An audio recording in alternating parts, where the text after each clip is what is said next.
मैं GST practitioner Renu Sharma आपका स्वागत करती हूँ अपने यूट्यूब चैनल पे जीनियस टेक सॉल्यूशन में। फ्रेंड्स, आज हम इस वीडियो में एक एडवाइजरी को डिस्कस करने वाले हैं। जीएसटी पोर्टल पर आईएमएस का इंटरफेस किस तरीके से दिखेगा, क्या क्या वहाँ पर टाइल्स हमारे लिए अवेलेबल कराई जाएंगी आईएमएस में, उसको उसी के रिगार्डिंग ये जो है हमारे पास ड्राफ्ट मैनुअल आया है वो देखने वाले हैं।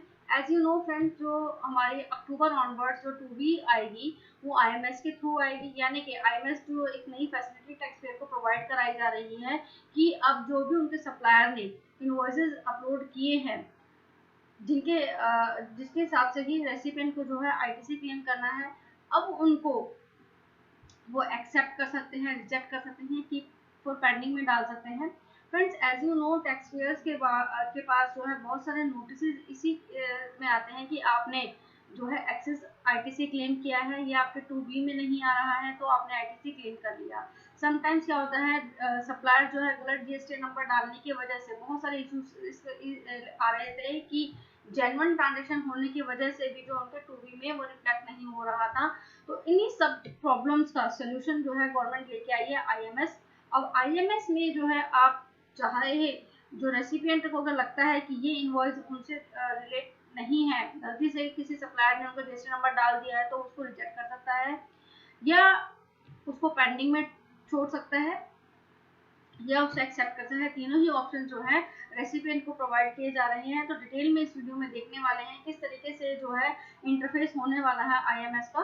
तो बढ़ते हैं एडवाइजरी की तरफ। ये मैंने आपके लिए यहाँ पर friends draft manual for invoice management system आपके लिए ओपन किया हुआ है। यहाँ देखिए, जैसे ही आप यहाँ पर आप लॉगिन करने के बाद आपको जाना है रिटर्न्स पे। रिटर्न्स में जाएंगे तो आपको दिख जाएगा इनवॉइस मैनेजमेंट सिस्टम यानी कि आईएमएस। यहाँ पे जैसे ही आप आईएमएस पे क्लिक करेंगे, इस तरीके के दो जो है टाइल्स आपको अवेलेबल कराई जाएंगी आईएमएस के पोर्टल पर। यहाँ पर इनवर्ड सप्लाई है और आउटवर्ड है। इनवर्ड तो है जो है एप्लीकेबल करा दी गई है, आउटवर्ड की जो है अभी अवेलेबल नहीं है, आने वाले टाइम में ये भी आपके पास अवेलेबल करा दी जाएगी। अब जब आप इनवर्ड के में व्यू करेंगे तो व्यू करने के बाद आपके पास इस तरीके से इंटरफेस आ जाएगा। ये देखिए, यहाँ पर आपके पास इंटरफेस इस तरीके से आ जाएगा। आप चाहें तो व्यू करेंगे, व्यू करने के बाद ये इंटरफेस आ गया।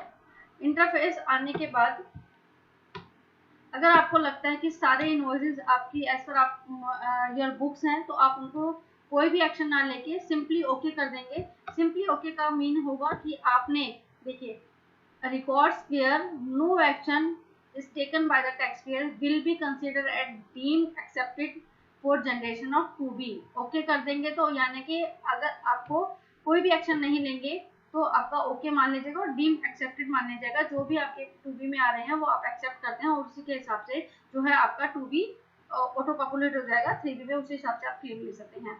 अगर देखिए यहाँ पर रेसिपिएंट को लगता है कि उसने कुछ इनवॉइसेस जो हैं रिजेक्ट किए हैं तो उसको अपनी जीएसटीआर 2B जो ऑटो ड्राफ्टेड होके आई है उसको रिकम्प्यूट करना पड़ेगा। रिकम्प्यूट करेंगे तभी जो है उनकी जो है correct GSTR 2B auto populate होके आएगी जीएसटीआर 3B में और उसके अकॉर्डिंग ही वो जो है आईटीसी का क्लेम दे पाएंगे। अगर आप पेंडिंग छोड़ते हैं तो वो आपके आईएमएस के डैशबोर्ड पर रहेगा ताकि आप फ्यूचर में उसका जो है आईटीसी क्लेम कर सकें। अगर आप रिजेक्ट कर देंगे तो वो आईएमएस के आपके डैशबोर्ड से वहां से हट जाएगा। यहाँ पे देखिए नोट में दिया हुआ है no action all the invoices that are saved and filed by the supplier taxpayer in their form GSTR 1 IFF GSTR 1A on which no action has been taken by the recipient, यानी deemed accept मान लिया जाएगा। Then accepted number of invoices that are accepted by the recipient taxpayer। rejected में क्या आएगा, number of invoices that are rejected by the recipient। pending invoice of number of invoices that are marked pending as recipient taxpayer। this invoice kept pending in the system subject to the time prescribed under law। यानी कि जो आपने pending में law।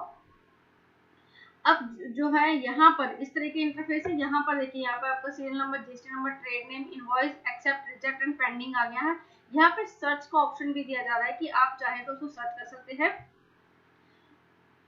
Filter का option भी दिया जाएगा। आप अगर मल्टीपल इनवॉइसेस हैं आपको फिल्टर लगा के आप उसको देखना चाहते हैं तो फिल्टर भी आप उसको कर सकते हैं। यहाँ पे देखिए यहाँ पे आपको फिल्टर का ऑप्शन दे दिया जाएगा, जीएसटी नंबर, स्टेटस, सोर्स, आप उसको यहाँ से फिल्टर भी लगा सकते हैं। अब यहाँ पे जो है इन्होंने एब्रीविएशन दी है, A means accepted, R means pending, R means rejected and P means pending. तो यहाँ पे देखिए इस तरीके से आपको यहाँ पर दिखाई देगा, आप सेव कर सकते हैं। देखिए accept, reject and pending,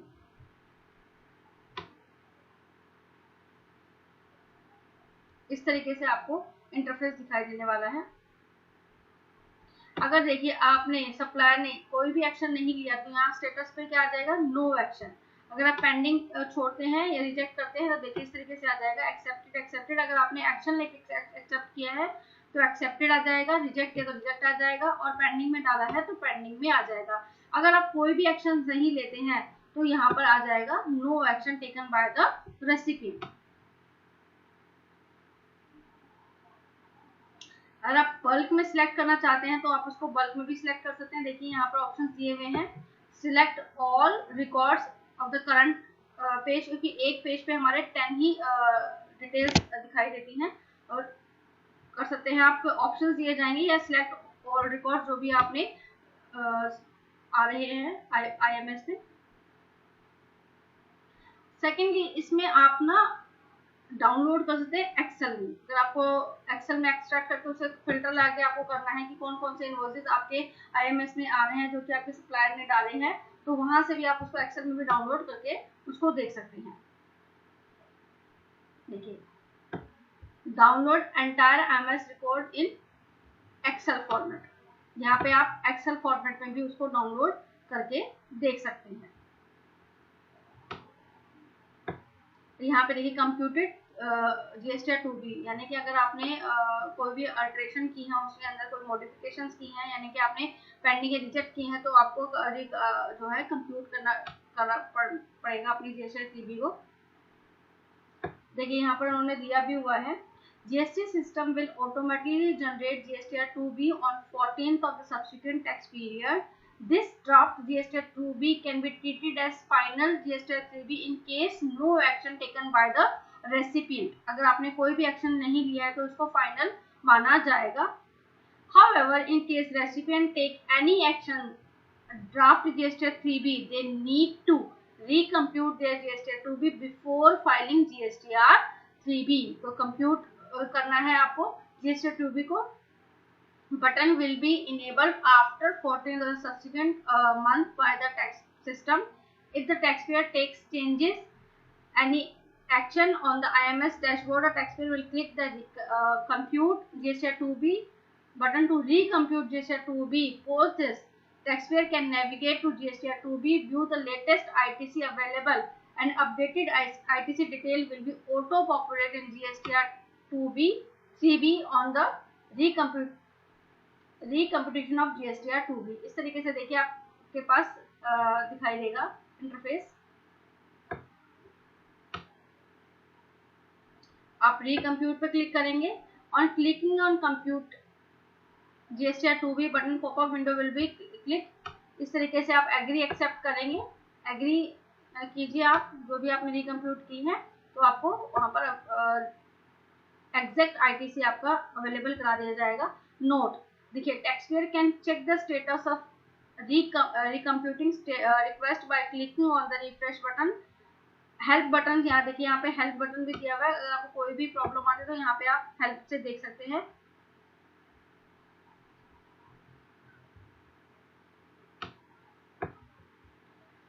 By refreshing will remain disabled and it will be enabled only after clicking on recompute GSTR 3B. This button will get disabled once success or failure message to be appear on the screen. अब जो हम अपन ये हमने invert tab के बारे में सीखा। Invert tab में हमने सीखा कि एक्शन किस तरीके से देना है। अगर आप कोई एक्शन नहीं लेंगे तो स्टेटस में नो एक्शन आ जाएगा। अगर आपने स्टेटस में कुछ भी आपने पेंडिंग किया है तो पेंडिंग आ जाएगा, रिजेक्ट किया तो रिजेक्ट किया जाएगा। अगर आपने कोई भी GSTR 2B में, ड्राफ्टेड 2B में आपने कोई चेंजेस किए हैं तो आपको उसको रिकम्प्यूट करना जरूरी है। रिकम्प्यूट करने के बाद ही जो है आपकी करेक्ट आईटीसी की डिटेल जो है जीएसटीआर 3B में ऑटो पॉपुलेट होकर आएगी। और आपने अगर पेंडिंग में छोड़ा है तो पेंडिंग की अभी लिमिट प्रिस्क्राइब नहीं की है कि आपको कब तक के टाइम पीरियड के लिए वो आपके पेंडिंग आएगा। As per low we know कि हमारा नेक्स्ट सब्सिक्वेंट टैक्स पीरियड में नेक्स्ट फाइनेंशियल ईयर के नवंबर तक जो है हम आईटीसी क्लेम कर सकते हैं, यानी कि अक्टूबर मंथ की जो आपने जीएसटीआर 3B डालनी होती है, जब तक आप उसका आईटीसी क्लेम कर सकते हैं एज पर 16 सबसेक्शन 4 के अकॉर्डिंग। यहाँ पे जो है आउटवर्ड का जो है टैब दिया हुआ है। अगर आप आउटवर्ड पे क्लिक करेंगे, आप यहाँ पे देख सकते हैं कि रेसिपिएंट ने क्या क्या एक्शंस आपके लिए हैं, जो भी आपने आईएफएफ डाला था। देखिए यहाँ पे इस तरीके से इंटरफेस खुल जाएगा आपके पास। यहाँ पे जीएसटीआर 2B आ रहा है, view 2B supply reported in I1 और आईएफएफ और rejected records where liability added back in GSTR 2B, यानी कि एज ए सप्लायर आपने जो है आईएफएफ डाला, आपके रेसिपिएंट के रिकॉर्ड्स में आईएमएस में आया, आईएमएस में जो भी रेसिपिएंट ने एक्शन लिए हैं, अगर उसने रिजेक्ट किया है तो वो आपके जीएसटीआर 3B की लायबिलिटीज में ऐड हो जाएंगे। आप इसको भी आप एक्सेल के फॉर्मेट में डाउनलोड कर सकते हैं।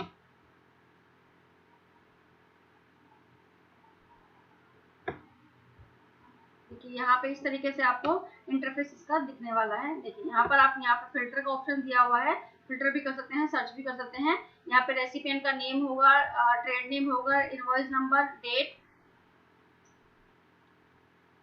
यहाँ पे इनवॉइस टाइप आ जाएगा, वैल्यू, टैक्सेबल वैल्यू सब आपको यहाँ पर अवेलेबल होगी, जो भी अगर आपने उसने दिया है। देखिए यहाँ पर आपके पास एक्शन स्टेटस में आप देख सकते हैं कि नो एक्शन, इस इनवॉइस के अगेंस्ट कोई एक्शन नहीं लिया, no action, not eligible for IMS. इस तरीके से जो भी स्टेटस रहेगा एज अ सप्लायर के एंड पे, तो वो देख सकते हैं कि जो भी सप्लायर ने जीएसटीआर 1 डाली, जीएसटीआर 1 में जो रिकॉर्ड डाले और जो रेसिपिएंट ने जो एक्शंस लिए हैं वो उसके आउटवर्ड के डैशबोर्ड पर आपको दिखने वाले हैं। आई होप फ्रेंड्स ये मैनुअल आपको समझ में आया होगा। कोई भी डाउट है तो आप हमसे कमेंट सेक्शन में जरूर पूछिएगा।